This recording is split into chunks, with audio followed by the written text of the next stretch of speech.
हाय दोस्तों, RPSC GK में आपका हार्दिक स्वागत। आज के वीडियो में हम एलएचबी पार्ट पढ़ने जा रहे हैं, जिसमें एलएचबी की विशेषताएं और एलएचबी के बारे में समझाएंगे। तो आइए शुरुआत करते हैं एलएचबी की। एलएचबी का पूरा नाम Linke Hofmann Busch Strabe. LHB का पूरा नाम लिंक हॉफमैन बुश स्ट्राबे। क्या है? Linke Hofmann Busch Strabe. भारतीय रेल में एलएचबी कब आई?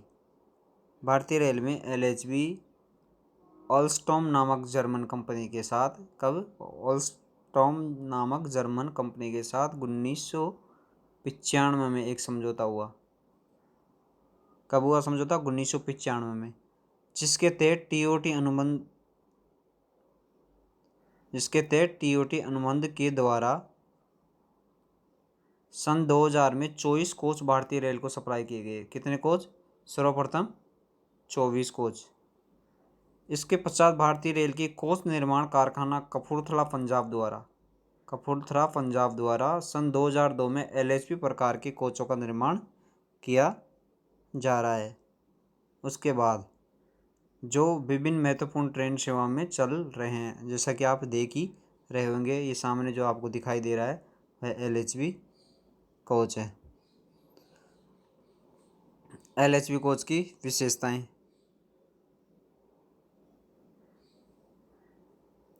ये कोच आईसीएफ कोच की तुलना में लगभग 10% वजन में हल्के होते हैं। कितने परसेंट वजन में हल्के होते हैं? 10%। अधिक गति वाले कोच जो कि 180 किलोमीटर प्रति घंटा की गति के लिए फिट है, जो कि 160 किलोमीटर प्रति घंटा पर चलाए जा रहे हैं। कितने पर चलाए जा रहे हैं? 160 किलोमीटर प्रति घंटा पर। तथा कुछ परिवर्तन के बाद इनकी गति को कितना किया गया है? 200 किलोमीटर प्रति घंटा तक बढ़ाया जा सकता है। इन कोचों की लंबाई आईसीएफ कोच से लगभग 2 मीटर अधिक होती है। कितने मीटर अधिक होती है? 2 मीटर, जिससे इसकी यात्री वहन क्षमता अधिक हो जाती है। क्या हो जाती है? यात्री वहन क्षमता अधिक हो जाती है। ये कोच स्टेनलेस स्टील धातु के बने होते हैं। किसके बने होते हैं? स्टेनलेस स्टील धातु के, जिससे ये जंग प्रतिरोधी है। कोच निर्माण में ferritic steel side wall and wall रूप स्ट्रक्चर, ऑस्टेनिक स्टील रूप सीट एंड थ्रो फ्लोवर तथा कॉटन स्टील यानी अंडर फ्रेम का उपयोग किया गया है।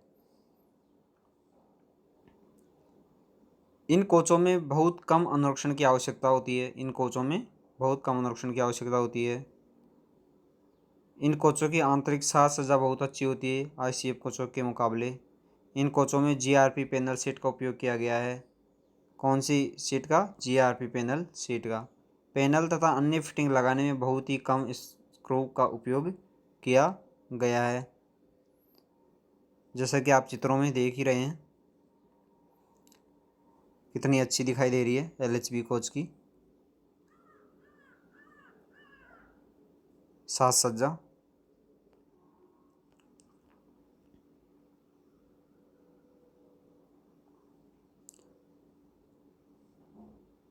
इन कोचों में अच्छी यात्री सुविधाएं हैं, जैसा आप देख रहे हैं चित्रों में। भोजन स्नैक्स के लिए मिनी पेट्री सुविधा, जिसमें hot case, water boiler, water cooler, drop freezer, soup boiler तथा सिंक का प्रावधान किया गया है। सामान रखने के लिए एक छोटा स्टोर भी बनाया गया है। प्रत्येक यात्री के लिए राइडिंग लाइटिंग का प्रयोग किया गया है। किसका? राइडिंग लाइट का। किसका प्रयोग? Riding light.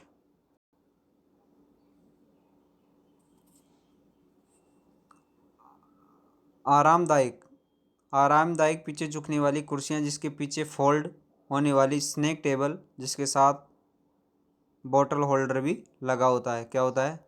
ये स्नैक टेबल। देखो स्नैक टेबल आपको दिखाई दे रही होगी, ये स्नैक टेबल। और बॉटल होल्डर, जिसमें आप पानी रखते हैं। सीट पे बैठते ही जाकर पहले पानी की बोतल को वहाँ रखते हैं और स्नैक टेबल को आगे करके वहाँ मोबाइल रख देते हैं आप।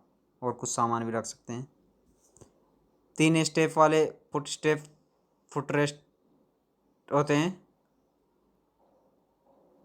जैसा कि आप चित्र में देख ही रहे हैं।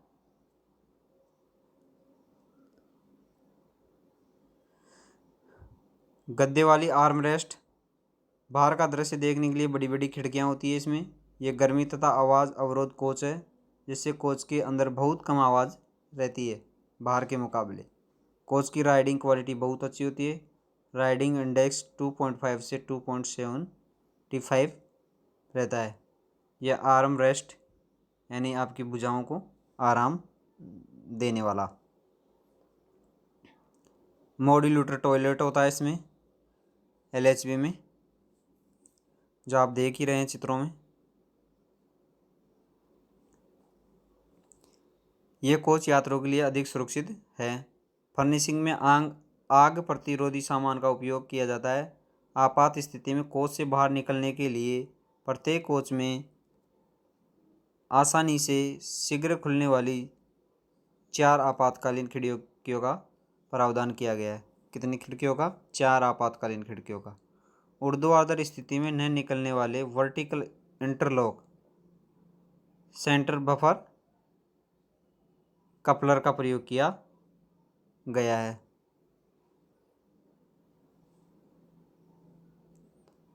आपातकाल में गाड़ी को रोकने के लिए डिस्क ब्रेक प्रणाली का उपयोग किया गया है। प्लेटफॉर्म पर तथा अनुरक्षण स्थल को साफ सुथरा रखने के लिए CDTS यानी कंट्रोल डिस्चार्ज टॉयलेट सिस्टम का प्रावधान किया गया है। अब CDTS के स्थान पर बायो टॉयलेट का उपयोग किया जा रहा है। CDTS के स्थान पर किसका प्रयोग किया जा रहा है? बायो टॉयलेट का। कोच बोगी के व्हील को स्किड होने से बचाने के लिए WSP यानी व्हील स्किड प्रोटेक्शन डिवाइस का प्रयोग किया गया है।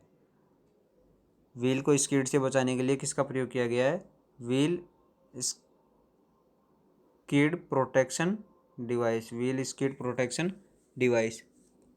चेयर कार कोचों में कपड़े के पर्दे के स्थान पर रोलर ब्लाइंड का उपयोग किया गया है। कपड़े के स्थान पर किसका प्रयोग किया गया है? रोलर ब्लाइंड का। एल्युमिनियम एक्सट्रूजन तथा पॉलीकार्बोनेट शीट, एल्युमिनियम एक्सट्रूजन तथा पॉलीकार्बोनेट शीट से बने लगेज रैक जो देखने में बहुत सुंदर लगते हैं। स्वतः बंद होने वाली स्लाइडिंग प्रकार के दरवाजे का उपयोग किया गया है, जो स्वतः बंद हो जाते हैं। ये जो आप देख रहे हैं ये स्लाइडिंग दरवाजे हैं जो अपने आप बंद हो जाते हैं, स्वतः बंद हो जाते हैं। इंटर कोच डिस्टेंस केवल 460 mm का होता है, एक कोच से दूसरे कोच की दूरी। LHV कोचों का टेक्निकल डाटा तथा मुख्य डायमेंशन देखते हैं।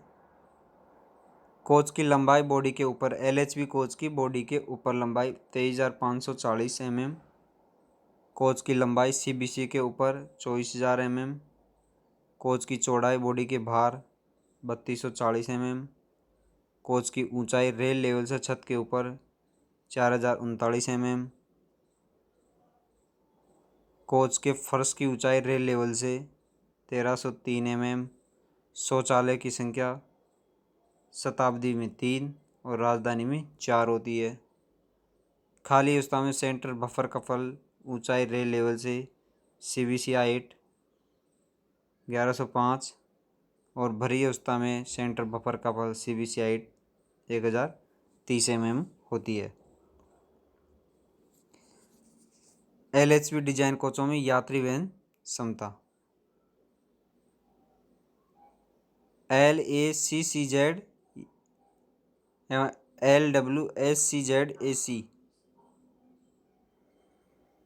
इसकी यात्री वहन क्षमता 78 है। दूसरा नंबर LFCZ-AC एवं LWFCZ-AC, इसकी यात्री वहन क्षमता 56।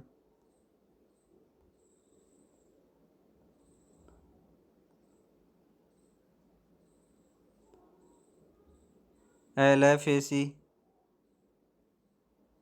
LF AC यात्री वहन क्षमता 24, LACCW यात्री वहन क्षमता 52,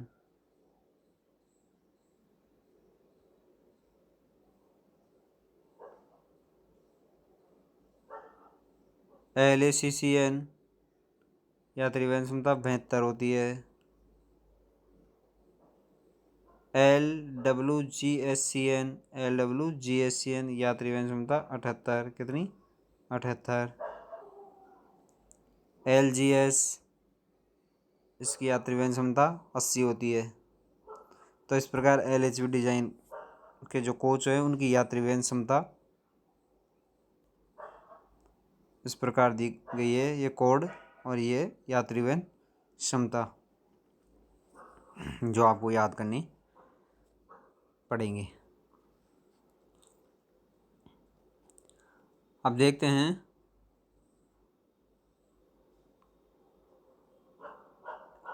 LHV और ICF कोचों का तुलनात्मक अध्ययन। LHV और ICF कोचों का तुलनात्मक अध्ययन।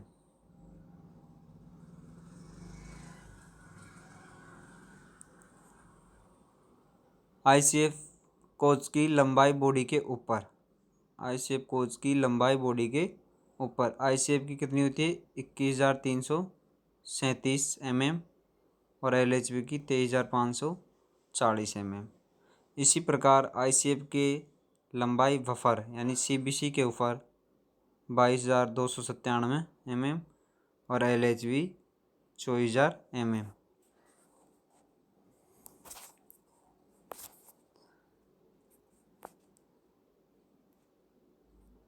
ICF की चौड़ाई 3245 mm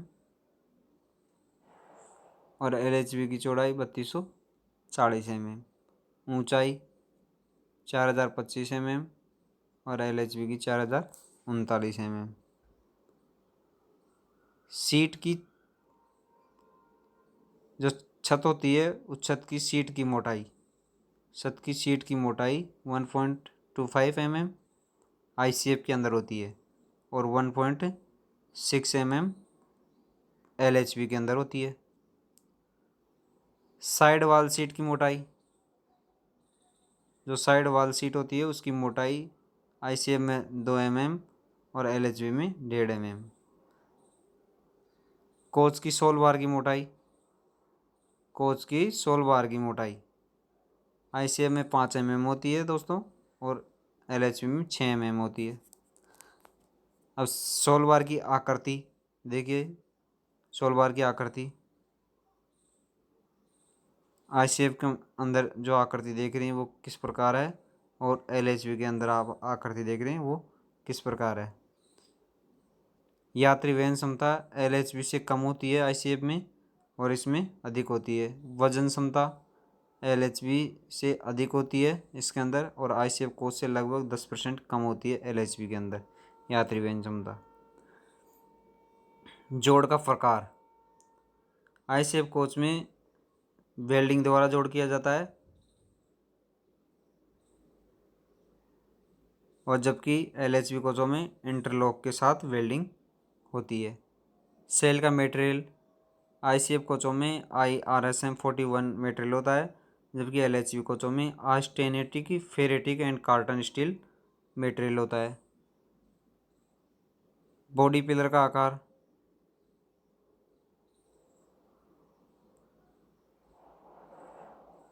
शोर का लेवल स्तर ICF में 100 डेसिबल होता है और LHV में 60 डेसिबल होता है शोर का स्तर। विंडो का साइज ICF के अंदर विंडो साइज छोटा होता है जबकि LHV में ये बड़ा होता है। इंटरकोस्ट डिस्टेंस 960 mm ICF के अंदर होता है इंटरकोस्ट डिस्टेंस और LHV में 460 mm होता है। एक कोच से दूसरे कोच की दूरी इंटर डिस्टेंस। टॉयलेट ICF में बायो टॉयलेट और LHV में मॉड्यूलेटर टॉयलेट CDTS के साथ। कंपार्टमेंट दरवाजे तथा वेस्टिबुल ICF में हिंदी टाइप डेप्थ एवं शटर, इस LHV में स्लाइडिंग टाइप। फर्निशिंग पदार्थ ICF के अंदर LP शीट और LHV में GRP और FRP। अधिकतम गति ICF की 130 किलोमीटर प्रति घंटा और LHV की 160 किलोमीटर प्रति घंटा होती है।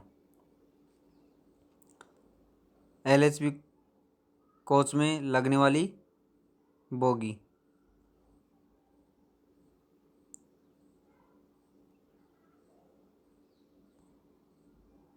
LHV कोचों में लगने वाली बोगी, ये जो आप देख रहे हैं चित्र, LHV कोच में लगने वाली बोगी का चित्र देख रहे हैं। ठीक है, अब हम उसके मुख्य पार्ट्स के बारे में बताते हैं। सेफ्टी केबल, जो आप यहाँ देख रहे हैं सेफ्टी केबल है। ये जो आप देख रहे हैं बोलेस्टर LHV बोगी का। बोगी फ्रेम, ये बोगी फ्रेम है। ये रोल है। ये है जो अर्थ यूनिट है। ये डैम्पर, ये या damper. Primary suspension, control arm, axle, ये axle. Brake disc, wheel,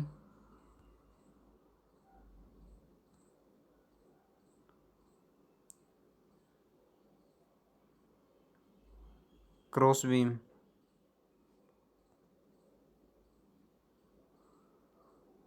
secondary suspension. इस प्रकार ये पार्टों के नाम दिए गए हैं LHV बोगी के। अब इनके टेक्निकल डाटा और मुख्य डायामीटर देख लेते हैं, जो डायमेंशन दिया हुआ है वो। LHV में बोगी का प्रकार, फैब्रिका इटालिना डी ऑटोमोबिल टोरिना, यानी फिएट बोगी। फुल नाम क्या है? Fabbrica Italiana di Automobili Torino. Line gauge 1676 mm होता है LHV बोगी का। व्हील बेस 2560 mm होता है।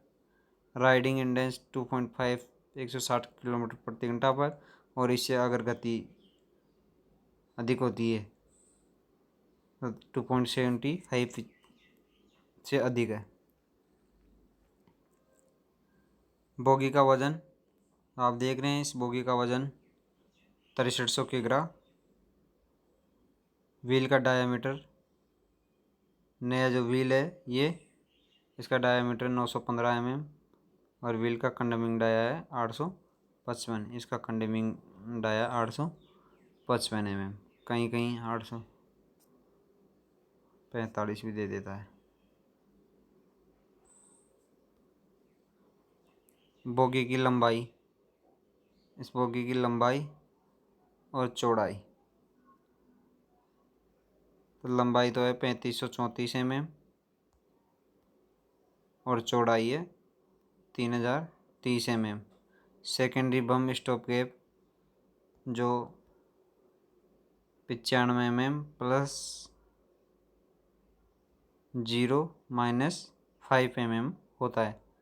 सेकेंडरी बम स्टॉप गैप कितना होता है? 95 mm plus 0-5 mm। Longitudinal bump stop gap, longitudinal bump stop gap कितना होता है? 8 mm। कितना?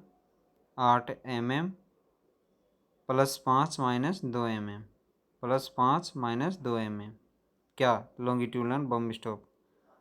और लेटरल बम स्टॉप कितना था? Secondary bump stop 95 mm plus 0-5 mm। Lateral bump stop gap तो ट्रैक्शन सेंटर तथा बम्प स्टॉप के बीच बोलते हैं उसको लेटरल बम्प स्टॉप गैप। कितना होता है? -25 mm प्लस 5-2 mm। -25 mm होता है, उसमें +5 भी हो सकता है और -2 भी हो सकता है।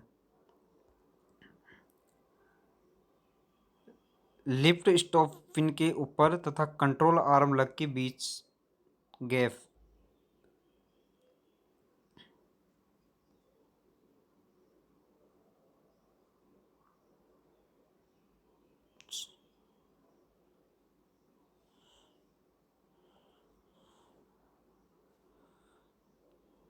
सॉरी दोस्तों, ये माइनस नहीं है,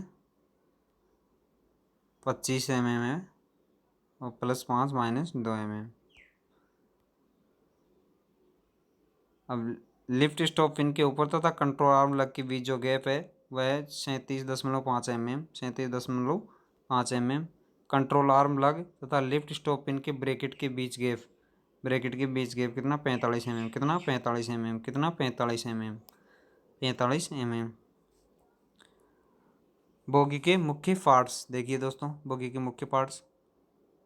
ट्रॉली फ्रेम कितना क्या है, ट्रॉली फ्रेम, ये ट्रॉली फ्रेम देख रहे हैं आप, ट्रॉली फ्रेम। इस बोगी का फ्रेम बॉक्स संरचना तथा वाई आकार के दो साइड फ्रेमों को आपस में दो क्रॉस बीमों द्वारा जोड़कर बनाया गया है। वाई आकार के, देखिए वाई आकार के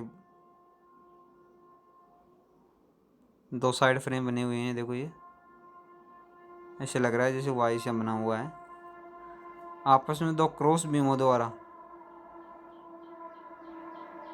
जोड़ा गया है। प्राइमरी सस्पेंशन, इसका कार्य ट्रैक की असमानता के कारण उत्पन्न होने वाली कंपनों को कम करना। Primary suspension.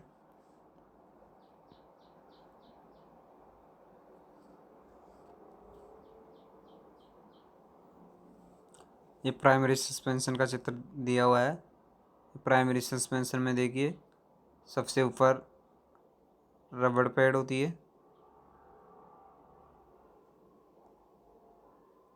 फिर उसके नीचे सेंटर डिस्क, फिर इनर स्प्रिंग, फिर आउटर स्प्रिंग, फिर बम स्टॉप लगा हुआ था, डिस्क लगी हुई होती है, सेंटरिंग डिस्क लगी हुई होती है,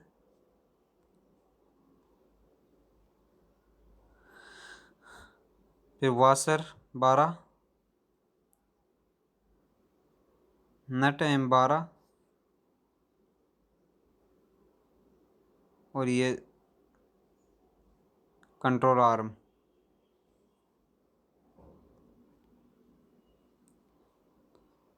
इसी प्रकार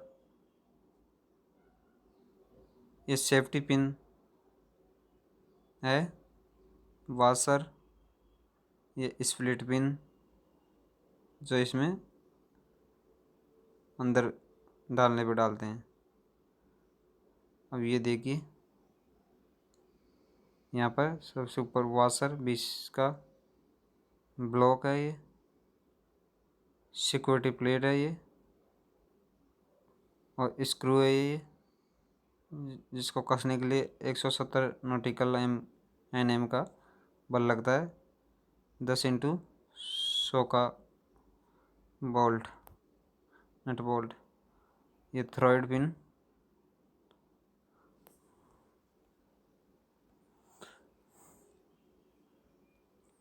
कंट्रोल आर्म, कंट्रोल आर्म इसका कार्य एक्सल को गाइड करना तथा वर्टिकल और लेटरल फोर्स को ट्रॉली फ्रेम पर प्रदर्शित करना होता है। कंट्रोल आर्म, कंट्रोल आर्म इसका कार्य क्या है, एक्सल को गाइड करना होता है और वर्टिकल लेटरल फोर्स को ट्रॉली फ्रेम पर प्रदर्शित करना होता है। सेकेंडरी सस्पेंशन, इसका कार्य प्राइमरी सस्पेंशन के द्वारा छूटी हुई कंपन को बहुत कम करता है और सेकेंडरी सस्पेंशन सिस्टम में विभिन्न पार्ट्स लगे होते हैं। जब कोच मोड पर जाता है तो कोच बॉडी की लेटरल तथा वर्टिकल डिस्प्लेसमेंट को बोगी के घुमाव के साथ सामंजस्य बनाए रखता है। क्या बनाए रखता है, सेकेंडरी सस्पेंशन। इसका कार्य है प्राइमरी सस्पेंशन के द्वारा छूटी हुई कंपन को बहुत कम करता है। और सेकेंडरी सस्पेंशन सिस्टम में विभिन्न पार्ट लगे होते हैं। जब कोच मोड पर जाता है तो कोच बॉडी लेटरल और वर्टिकल डिस्प्लेसमेंट को बोगी के घुमाव के साथ सामने से बनाए रखना होता है।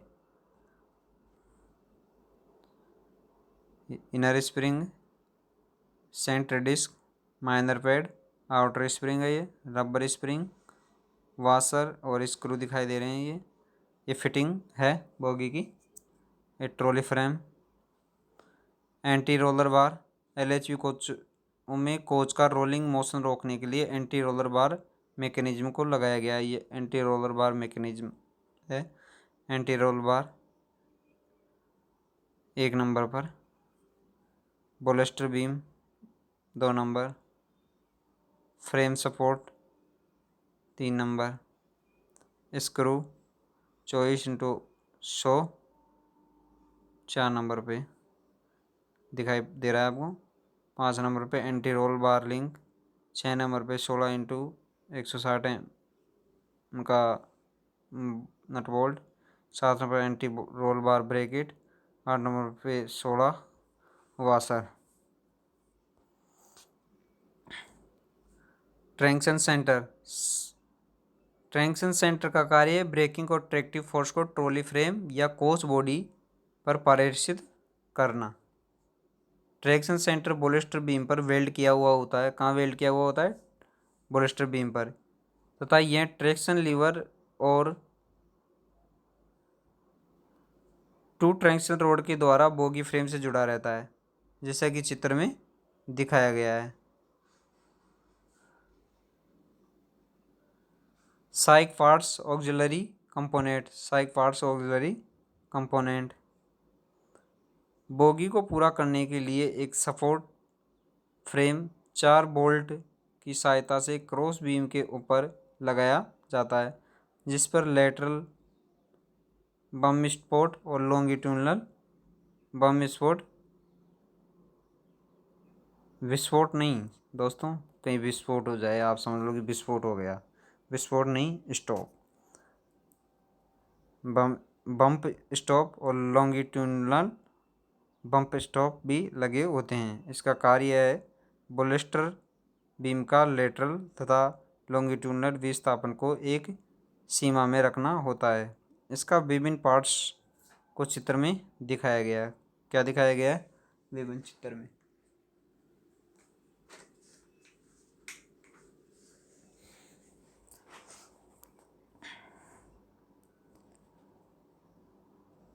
कॉर्नर रोल, कॉर्नर रोल, एक कॉर्नर रोल दिखाया गया है। प्रत्येक ट्रॉली के 2 कोनों पर कॉर्नर रोल लगाए गए हैं। इसका कार्य कर्व पर बोगी को ज़्यादा न घूमने देना होता है, जैसा कि चित्र में दिखाया गया है। Car body connection, car body connection देख रहे हो आप दोस्तों, ये कार बॉडी कनेक्शन देख रहे हो आप।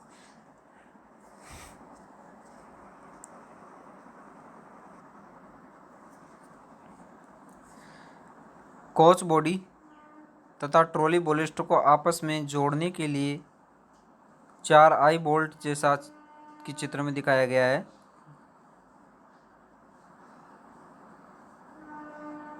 का प्रयोग किया जाता है। इसका कार्य है कोच बॉडी तथा बोलेस्टर बोगी को आपस में जोड़े रहना है। बोगी बोलेस्टर में 0.5 जी ब्रैकेट भी लगे होते हैं, जो कि कोच बॉडी में लगे ब्रैकेट के साथ मैच करते हैं। बोगी के व्हील डाया कम होने पर CBC की ऊंचाई बढ़ाने के लिए, बोगी के व्हील डाया कम होने पर CBC की ऊंचाई बढ़ाने के लिए बॉडी बोगी कनेक्शन के बीच अधिकतम 55 mm तक की सिम लगाई जा सकती है। कितने mm तक की? 55 mm तक की। तो दोस्तों ये आपने देखा LHV बोगी के मुख्य parts, technical data, LHV coach में लगने वाली बोगी, ICF और LHV कोचों का तुलनात्मक अध्ययन, LHV कोचों के प्रकार, उनकी वहन क्षमता यात्रियों की, LHV कोच का टेक्निकल डाटा और LHV की विशेषताएं। इस वीडियो में इतना ही दोस्तों, अब नेक्स्ट वीडियो में मिलेंगे। धन्यवाद।